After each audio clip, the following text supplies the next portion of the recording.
Hello, this is your video about thoracic mobility. So you're probably watching this video because you've been in my studio or you're doing one of my programs and I've assessed your thoracic mobility and deemed it to be wanting. So just to quickly remind you of why you're doing this, and it's a valuable use of your time. If you think of the space of your spine from your shoulder blades up to your neck, here to here, it's designed, each vertebrae that sits on top of each other is designed to twist, bend and flex, like that. So as we get older and we don't necessarily use that area of our body very much, or we sit at a desk or we drive, you name it, just getting old will do it. Those vertebrae stop moving very well, which means that when the shoulder blade, when we move our arm, and then the shoulder blade wants to move because that's connected to it, it doesn't move very well, which means that the head of this bone, the humerus underneath here, starts to do wrong stuff. And then it's the start of deterioration, wear of the shoulder, weakens up the rotator cuff muscles, then the traps start to take over and do extra work. Basically, your neck starts to bugger up and you get weaker and you injure your shoulder. And it's all, a lot of the time, it's down to the fact that the spine wasn't moving properly. Or equally, it reduces your ability to be able to expand your ribs properly. So having good thoracic mobility means you've got a healthier shoulder, a happier neck, and you can take deeper breaths when you're exercising or just in general life.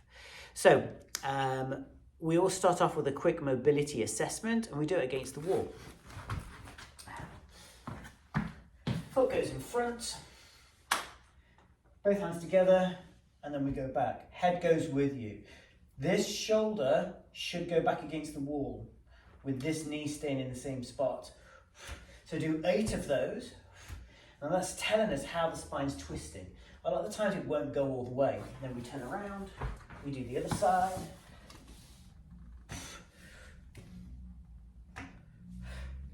8 of those. Then you take your trusty roller and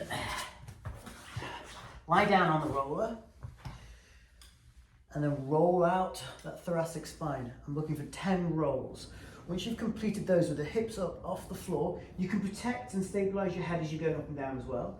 Find a spot, pick a spot between the shoulder blades, and then give me some thoracic extension.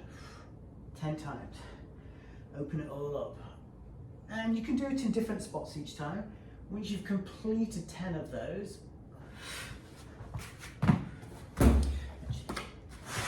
onto your side, knee up, hands together. You're going to push your hand away and then reach back. Again, hand away, reach back. Hand away, reach back. Then we flip it around onto the other side. Same deal, hand goes away, reach back. It's common to find one side better than the other.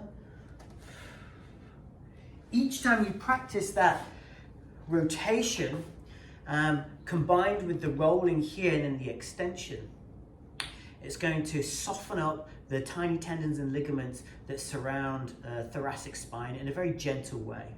And as you continually do sets of it, it just starts to get them moving ever so slightly, get some circulation into your thoracic spine.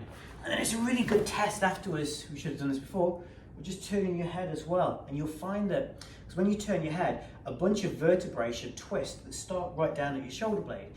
But if you've got poor thoracic mobility, you turn and then a few vertebrae do all the work. So by getting them all moving, all of a sudden, you get better head range of motion as well, which in turn means that it alleviates the stress going across the traps. There's a multitude of advantages that come from having good thoracic mobility, and it's imperative that this is looked at, we revisit it and ensure that it's something that we're constantly working on, because it's easy for it to lock up again. If it's locked up once, it'll do it again. Okay, any questions? You know where to find me. Thank you.